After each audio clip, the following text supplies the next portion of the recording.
Assalamu alaikum, comment allez-vous? J'espère que vous allez bien.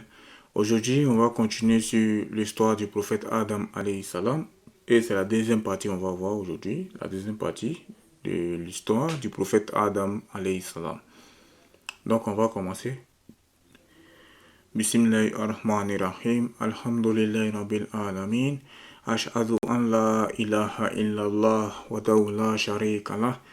Wa ashhadu anna Muhammadan abduhu wa rasuluh. La louange est à Allah, le Seigneur des mondes, et que l'honneur et l'élévation à degré soient accordés au prophète Muhammad sallallahu alayhi wa sallam. Et nous demandons à Allah qu'il nous fasse apprendre de ce que nous ignorons, qu'il nous fasse nous rappeler de ce que nous avons oublié et qu'il nous augmente en connaissance. Et nous demandons à Allah qu'il nous accorde une intention sincère dans l'apprentissage de la science de la religion ainsi que dans son application. Donc, le prophète Adam alayhi salam, nous avons expliqué qu'il a été créé en tant que premier homme, premier être humain, et il n'est pas descendant d'un singe, contrairement à ce que a prétendu Darwin. Nous avons dit également que un ange a été envoyé par Allah pour prendre différentes sortes de terres et il les a amenés au paradis, où le corps de Adam a été formé avec cette terre et avec de l'eau, puis l'âme est entrée dans son corps et il a éternué. Et il a dit Alhamdulillah. Et nous avons dit que Adam alayhi salam est descendu du paradis avec sa femme Ève, Hawa, et qu'ils ont eu des enfants. Hawa a eu 40 grossesses. Donc, elle a accouché 40 fois. Et à chacune de ces 40 fois, excepté la dernière, elle a eu un garçon et une fille. À chaque fois, elle a eu des jumeaux. Un garçon et une fille. Un garçon et une fille. Et une fois, elle a eu un garçon avec sa sœur. Et ce garçon-là s'appelait Kabil, Caïn, en français. Et une fois, elle a eu un garçon avec sa sœur, et ce garçon-là s'appelait Habil, Abel. Et le Coran nous apprend une histoire qui a eu lieu entre Kabil et Habil, de laquelle nous tirons également des enseignements. Comme vous savez, Adam alayhi salam était un prophète. Et il lui a été révélé des lois, des choses qui sont obligatoires et des choses qui sont interdites. Et il était un devoir pour sa descendance d'appliquer les lois de l'islam, d'appliquer les lois de se soumettre à Allah. Et à cette époque-là, tous les êtres humains étaient encore croyants, étaient musulmans. C'est-à-dire, ce qui s'oppose à l'islam qu'on appelle la mécréance n'était pas encore parmi les humains, n'existait pas encore parmi les êtres humains à cette époque. J'insiste sur le thème être humain parce qu'il y avait déjà quelqu'un qui était non-croyant, qui avait apostasié, et il s'agit de Iblis. Et nous allons en parler tout à l'heure, Inch'Allah. Donc, Kabil et Habil, ils étaient des frères, et chacun avait une sœur jumelle. Et parmi les lois qui ont été révélées au prophète Adam alayhi salam, il y avait que il était permis pour un homme de sa descendance de se marier avec sa sœur, tant que ce n'est pas sa sœur jumelle. Et c'est ainsi que l'humanité s'est agrandie. Parce que Adam alayhi salam était au départ seul avec son épouse, Ève, Hawa. Ils ont eu des enfants qui étaient tous des frères et sœurs, et Allah crée toutes choses selon une sagesse. Et Allah a décrété des lois divines, des lois que nous devons suivre. Et il y a à chacune de ces lois-là une sagesse. Et Allah sait mieux que nous ce qui est de notre intérêt pour notre vie d'ici-bas et pour l'au-delà. Donc, ils étaient de la sagesse d'être permis pour un homme de marier sa sœur. Mais il y avait une restriction. C'est qu'il était interdit de se marier avec sa sœur jumelle. Or, Kabil, qui était le grand frère, il avait une sœur jumelle. Et Habil, qui était son petit frère, avait lui aussi une sœur jumelle. Et la sœur de Kabil était plus belle que la sœur de Habil. Mais Kabil n'avait pas le droit de se marier avec sa sœur jumelle. Et Habil a demandé sa sœur, qui est la sœur jumelle de Kabil, il lui a demandé en mariage.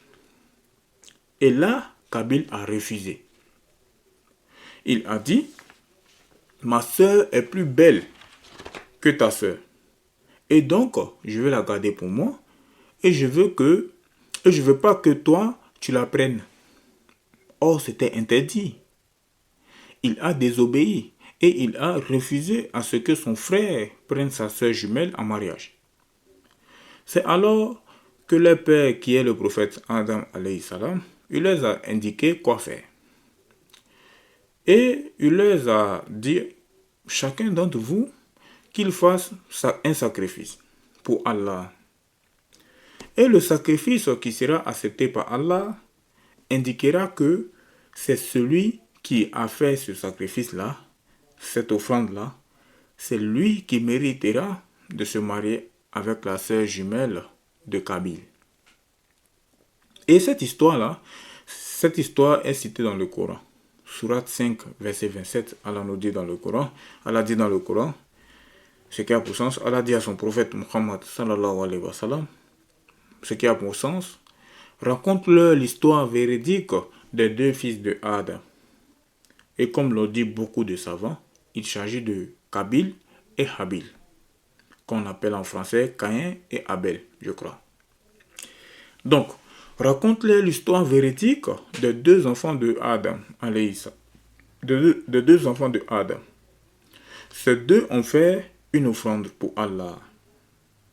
N'est-ce pas que chacun des deux voulait la même sœur, sauf que l'un des deux, c'était sa sœur jumelle, et il n'avait pas le droit. Alors leur père leur a dit, faites une offrande pour Allah. Faites une offrande pour Allah. Maintenant, qu'est-ce qui s'est passé? Allah dit dans le Coran, ce qui a pour sens, dans la suite de la verset, Allah dit, ce qui signifie, et l'offrande, elle a été acceptée par Allah de l'un des deux, et n'a pas été acceptée de l'autre. Il faut savoir que Kabil, c'est quelqu'un qui était cultivateur. Il avait des terrains et il cultivait. Et Habil, lui, il s'occupait des animaux. Donc, qu'est-ce que Habil le bon, le petit frère, qu'est-ce qu'il a donné comme offrande? Il a donné un bélier qui faisait partie des meilleurs de son troupeau. Et qu'est-ce que Kabil, le grand frère, a fait? Il a pris une botte d'épis de son champ et il a trouvé que dedans il y avait des bons épis. Il les a sortis et il les a mangés. Et il a mis en offrande ce qu'il y avait de moins bon. Et c'est quoi la finalité de cette histoire? C'est que l'offrande qui a été acceptée, c'était l'offrande de Habil, qui a donné pour Allah, par la recherche de l'agrément d'Allah, ce qu'il y avait de mieux.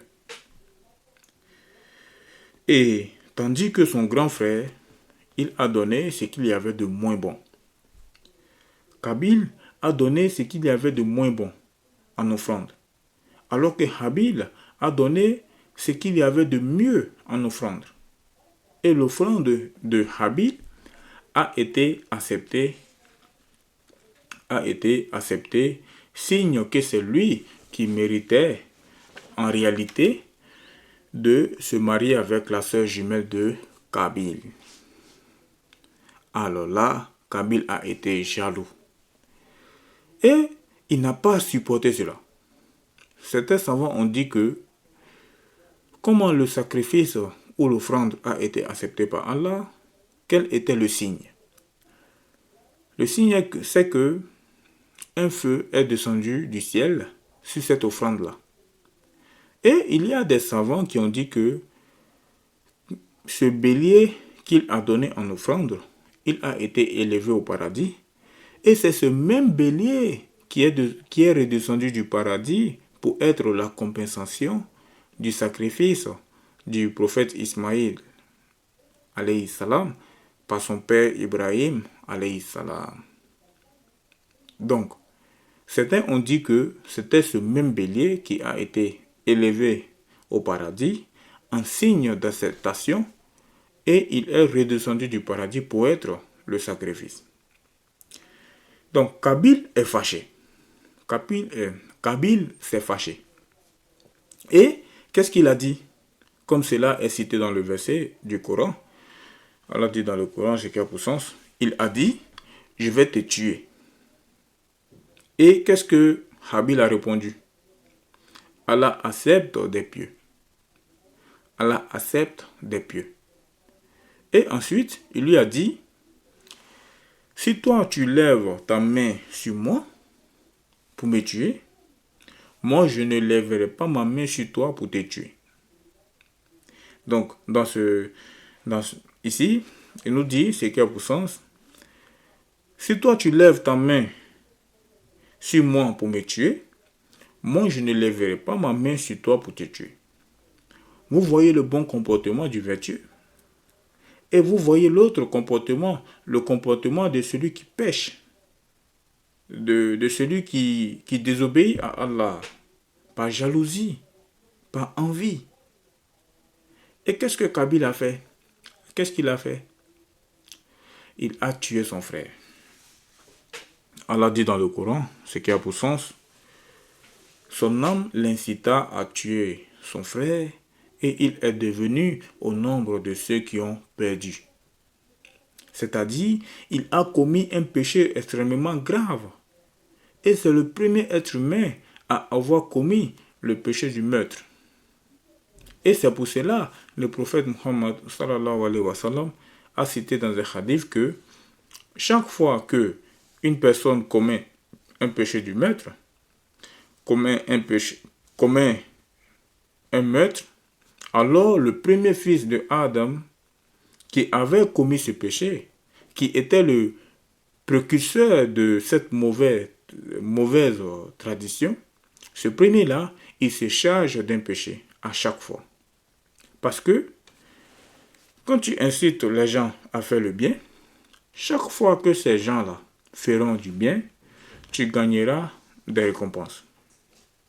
Mais inversement, quand tu incites des gens à faire du mal, ou quand tu as entraîné des gens à commettre du mal, chaque fois que ces gens-là, ils font ce mal-là, par ta cause, parce que c'est toi qui les as enseigné cela, alors tu te charges d'un péché.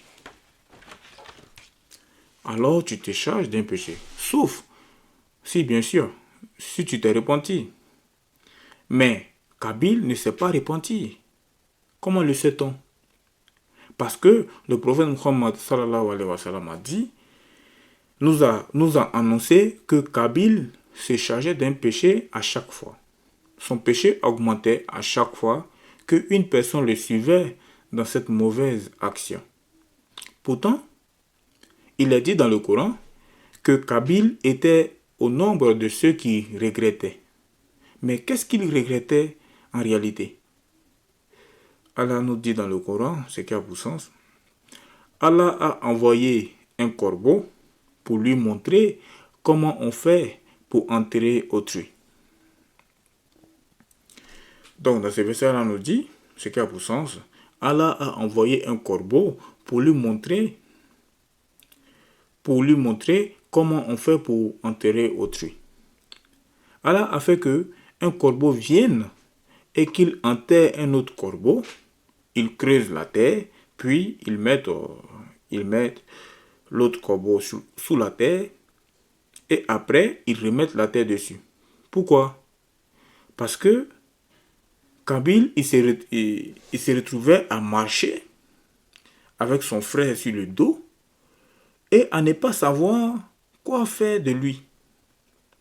Et quand il a vu qu'un oiseau avait su comment faire pour enterrer, et que lui-même ne savait même pas comment faire pour enterrer son frère, il a regretté cela.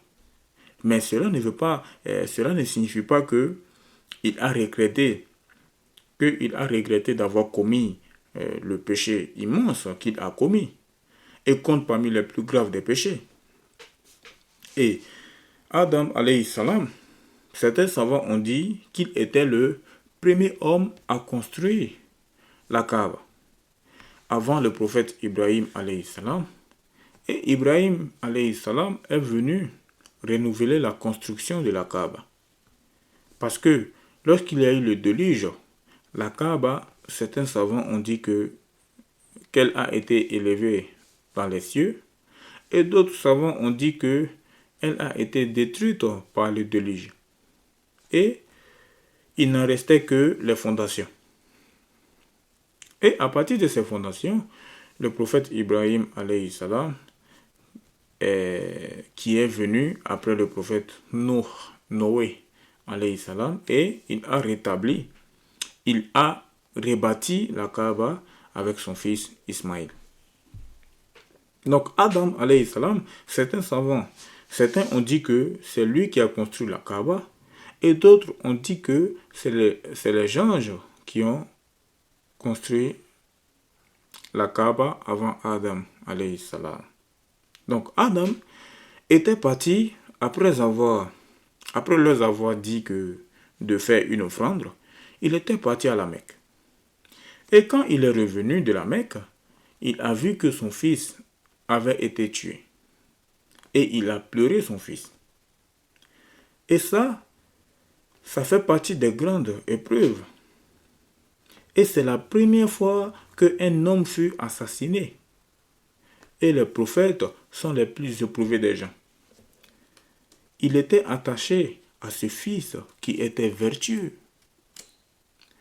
Par la suite, Allah lui a accordé un enfant, qui fut son dernier enfant, de la première couche, c'est-à-dire enfant direct. Je ne parle pas de la descendance d'après, les petits-enfants. Et cet enfant-là, il était fils unique dans la grossesse, dans le sens où il n'avait pas de sœur jumelle. Et c'était la 40e grossesse, et c'était le prophète Shith, alayhi salam, qui était le deuxième prophète de l'humanité. Et il a été appelé Shith parce que Shith, ça veut dire un don de la part de Allah. Ça veut dire un don de la part de Allah. Parce que le prophète Adam alayhi salam a considéré ce fils comme un cadeau, comme un don de la part de Allah. Après avoir perdu Habil, qui s'est fait tuer par Kabil. Et donc, c'est ça l'histoire. Maintenant, Adam alayhi salam a enseigné l'islam à ses enfants. Et tous ses enfants étaient musulmans, soumis à Allah. Adam ne les a pas enseignés seulement la pratique. Il les a enseignés également les choses nécessaires à la vie. Il les a enseignés comment faire paître les moutons. Il les a enseignés comment semer des graines pour récolter. Il les a enseignés comment récolter. Il les a enseignés comment faire de la farine. Il les a enseignés comment faire des habits. Tout ça, comment il a su lui? C'était pas c'était pas singe, ce n'est pas, c'était pas un singe, mais c'était un prophète, un être humain qui parlait avec éloquence. Il leur a enseigné cela et lui, il a reçu par révélation. Et lui, il a reçu par révélation. Il les a enseigné également comment construire des pièces d'or et des pièces d'argent. Et c'est Adam, alayhi salam, qui a construit la Kaaba selon ce que on dit certains savants. Et il a construit également la mosquée de Jérusalem. 40 années après, nous avons construit la Kaaba. Tout cela, c'est Adam, alayhi salam. Donc, Adam, alayhi salam, était bel et bien un prophète de Dieu et envoyé de Dieu. J'insiste là-dessus parce que malheureusement, dans certains livres qui traitent de l'islam, et des histoires des prophètes, il est écrit quelque part, il est écrit que quelque chose qui est faux. Et il est écrit que le premier prophète serait le prophète Noé, alayhi salam, Nuh, alayhi salam, Noé. Or, ceci est faux. Nuh, alayhi salam, c'est le premier prophète à avoir été envoyé à des gens qui ne croyaient pas en Dieu, à des gens qui adoraient autre que Dieu. C'est le premier prophète à avoir été envoyé à des associateurs, comme nous allons le voir. Inch'Allah, on va parler de l'histoire du prophète Nuh, alayhi salam, Noé. Mais le premier prophète à avoir été envoyé dans l'absolu, c'est bien le prophète Adam, alayhi salam. Preuve en est le verset du Coran. Allah dit dans le Coran, ce qui a pour sens. Allah a élu Adam, Nuh, Noé, la famille d'Ibrahim, Abraham, et la famille d'Imran, au-dessus de tout le monde. Il les a élus par quoi? Prenons les autres qui ont été cités après Adam. Allah dit dans ce verset que il a élu au-dessus de tout le monde. Il a élu Adam alayhi salam, Nuh, Noé, la famille d'Ibrahim. C'est qui? C'est ses deux fils, Ismaël et Isaac, qui sont tous les deux prophètes. Noé, c'est lui aussi un prophète. Et la famille d'Imran, c'est qui? Ce sont les deux enfants de Imran qui sont le prophète Moussa alayhi salam, Moïse, et le prophète Haroun. Donc, tous ceux que sont cités dans ce verset, autres que Adam, ce sont des prophètes. Alors, évidemment, Adam est également un prophète parce que c'est lui qui les a... parce que ce qui les unit tous dans ce verset, donc, parce que c'est ce qui les unit tous dans ce verset. Ils ont été élus par quoi? Voilà. Tout comme les autres ont été élus par la prophétie, Adam est également un prophète. Et c'est le premier des prophètes. Et c'est le père de l'humanité. Ensuite, il y a un point sur lequel je souhaiterais revenir. C'est Iblis. J'ai commencé à en parler dans le cours précédent. Pour ceux qui n'ont pas suivi le cours, je vous invite à regarder le cours précédent. Pour la première partie de l'histoire du prophète Adam alayhi salam. Donc, Iblis, j'ai dit que quand Adam alayhi salam a été créé au paradis, il y a un djinn qui tournait autour de lui en se demandant pourquoi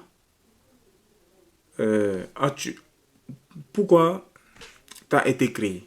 Jean, il tournait autour et il se demandait pourquoi t'as été créé. Tu as été créé sûrement pour quelque chose d'important, pour quelque chose d'éminent. Il se posait la question. Et un djinn, c'est une créature qui est créée à partir de feu, alors qu'un ange est créé à partir de lumière. Les anges, parmi eux, il y a des mâles et des femelles. Et ils ont des descendances. Les anges, ils ne sont ni des mâles ni des femelles. Et ils n'ont pas de descendance. Ils font tout ce que Allah leur ordonne. Ils ne désobéissent jamais à Allah, comme Dieu dit dans le Coran. Ce qui a pour sens, ils ne désobéissent pas à Allah en ce qu'il leur ordonne. Et ils font ce qui leur est ordonné. Sourate 66, verset 6. Donc, ça, c'est les anges. Les anges et les anges ne mangent pas. Ils ne boivent pas. Ils ne dorment pas. Ils ne se fatiguent pas. Ils passent leur temps à faire des adorations. Ce n'est pas le cas des djinns. Les djinns, ce n'est pas le cas. Ce n'est pas le cas des djinns. Parce que les djinns, parmi eux, il y a des croyants. Et parmi eux, il y en a qui ne sont pas croyants. Parmi les musulmans, il y a des vertueux, des pieux, et il y a des désobéissants, des pécheurs. Et les djinns, ils mangent, ils boivent, ils se reproduisent. Donc, Iblis, c'était un djinn. Et c'est l'ancêtre des djinns. C'est le père des djinns. Et à cette époque-là, il vivait avec les anges. À cette époque, il vivait avec les anges. Et il adorait Allah avec les anges. Et à cette époque, il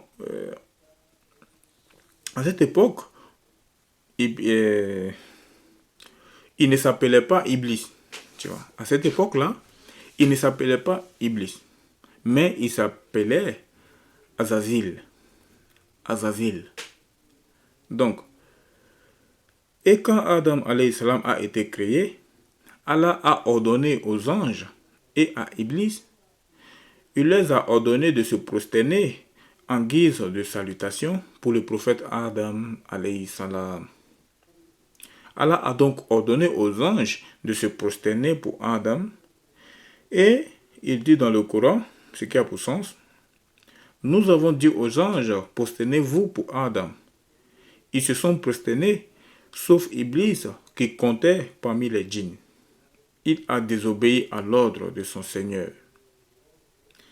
Il a désobéi. Il a fait preuve d'orgueil. Il s'est rébellé contre Allah et il est devenu au nombre des non-croyants. C'est-à-dire, il a quitté l'islam. Il a quitté la soumission à Allah en se rébellant.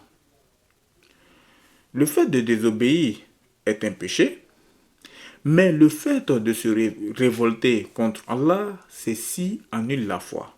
Ceci annule l'islam. Et c'est donc de l'apostasie. Ça fait que la personne n'est plus musulmane. Même si elle reconnaît l'existence de Dieu. Iblis, il savait que Dieu existe. Mais par orgueil, il s'est adressé à Dieu en disant, ce verset du Coran nous indique que Iblis a dit, en s'adressant à Allah, ce qui a pour sens, je suis mieux que lui, tu m'as créé à partir de feu et il l'a créé à partir de la terre. Sourate 7, verset 12. Donc, ce n'est pas suffisant de reconnaître que Dieu existe pour être croyant. Ce n'est pas suffisant de reconnaître que Dieu existe pour être musulman, pour être soumis à Dieu.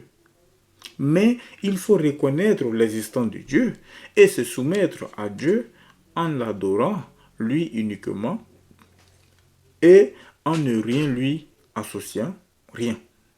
Et en ne lui associant rien. Et en ne lui associant rien.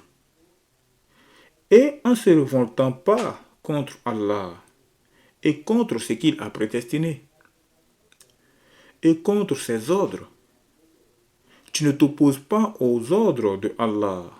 Celui qui désobéit, il a commis un péché. Mais celui qui s'oppose aux ordres de Allah, de Dieu, en disant non, mais moi je ne suis pas d'accord, non, pour moi c'est pas logique, en sachant que c'est la loi de Dieu. Ou bien il dit non, pour moi ça c'est pas normal, ou il n'y a pas de sagesse dans ces lois-là, ou c'est des lois qui n'ont aucun sens, en sachant que ce sont des lois qui ont été enseignées par le prophète. Celui-là, il aura annulé sa foi. Pourquoi? Parce que il ne se sera pas soumis à Dieu. Parce que dans la soumission à Dieu, il y a forcément de se soumettre aux lois qu'il a révélées au prophète. Et le prophète de notre temps, c'est qui? C'est le prophète Muhammad sallallahu alayhi wa sallam, qui est le dernier des prophètes.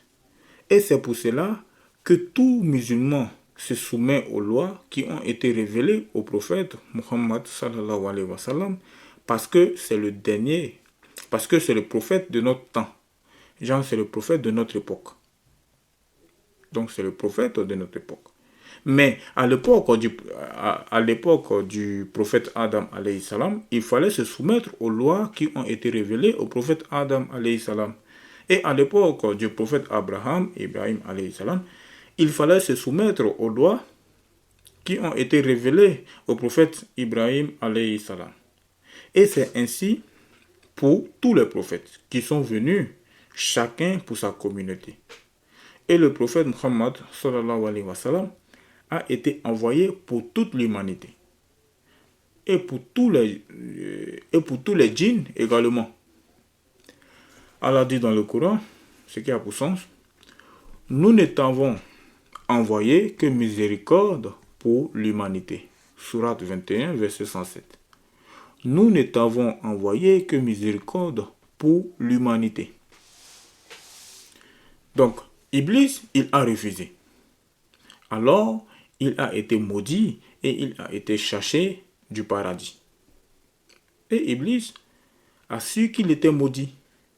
Alors, il a demandé à Dieu de le laisser vivre jusqu'au moment où l'ange Israfil, et c'est l'ange qui va souffler dans le corps, et ça sera la fin du monde. Puis, 40 ans plus tard, il va souffler dans le corps à nouveau, et ça sera la résurrection. Et ce sera le début du jour dernier. Donc, Iblis a demandé à rester en vie jusqu'au deuxième souffle. Allah lui a refusé cela, mais il lui a accordé de vivre jusqu'au premier souffle, c'est-à-dire jusqu'à la fin du monde. Et c'est pour cela que Iblis, qui est le père des djinns, il a vécu très longtemps, puisque il a vécu depuis avant Adam alayhi salam, et il vit encore actuellement. C'est le père des djinns, et c'est le diable. Après, tous les djinns qui le suivent dans la mécréance, on les appelle également des diables. Mais, quand on dit le shaitan, des fois, on vise par là, on vise n'importe quel djinn qui n'est pas croyant. N'importe quel djinn qui n'est pas croyant. Et parfois, quand on dit le shaitan, on vise le plus grand shaitan qui est Iblis. Il a été chassé du paradis et il est descendu sur terre. Et Adam alayhi salam et Ève, après une histoire qui a eu lieu entre eux, ils sont descendus. On ne dit pas qu'ils ont été chassés. Adam est un prophète. On ne dit pas qu'ils ont été chassés du paradis. Mais Allah l'a fait descendre du paradis avec sa femme Ève. Et Adam est mort à l'âge de 1000 ans. Après la mort de Adam, Allah a fait descendre la révélation sur son fils qui était Chith. Alors, il est devenu prophète. Et il enseignait l'islam à sa communauté quant à sa mère, Hawa. Elle est morte un an après le prophète Adam alayhi salam. Donc, le prophète Chith, il a appelé à l'islam et à son époque encore, il n'y avait pas de non-musulmans. Parmi les êtres humains, et il y avait Iblis, le diable, qui était un djinn. Lui, il n'était plus musulman. Il a été maudit. Mais parmi les êtres humains, il y avait encore des musulmans. Et quand Chith est décédé, après lui est venu un autre prophète qu'on appelle Idriss. Et c'est le troisième prophète, et en français, on dit Enoch. Lui aussi, il appelait les gens à l'islam, à adorer Dieu uniquement et à ne rien lui associer. Et il enseignait à sa communauté l'application des lois de l'islam. Et tout le monde, parmi les êtres humains, était musulman. Sauf que, quand le prophète Idriss est décédé, c'est là où la mécréance a commencé à se propager sur terre. Donc, quand le prophète Idriss alayhi salam est décédé, c'est là où la mécréance a commencé à se propager sur terre. Et ça, c'est ce que nous allons voir dans le prochain cours, Inch'Allah. On parlera du quatrième prophète, qui est le prophète Nuh alayhi salam, le prophète Noé. Donc, on va s'arrêter là pour aujourd'hui. Donc ça, c'est un peu l'histoire du prophète Adam alayhi salam et de ce qu'on a raconté. Donc, on continuera sur les histoires des prophètes. Et comme je l'ai dit, on parlera du quatrième prophète, qui est le prophète Nuh alayhi salam, le prophète Noé. Donc, on a terminé. Vous avez le numéro WhatsApp là, en bas. Et vous pouvez envoyer un message pour que je vous enregistre et pour recevoir les liens du cours par WhatsApp. Donc, vous avez là le numéro WhatsApp. Vous pouvez envoyer un message et je vous enverrai les liens du cours. Donc, nous avons terminé pour aujourd'hui. Inch'Allah, on continuera sur le sujet, sur le chapitre les histoires des prophètes. Subhanak Allahumma wa bihamdik, ashhadu an la ilaha illa ant, astaghfiruka wa atubu ilayka.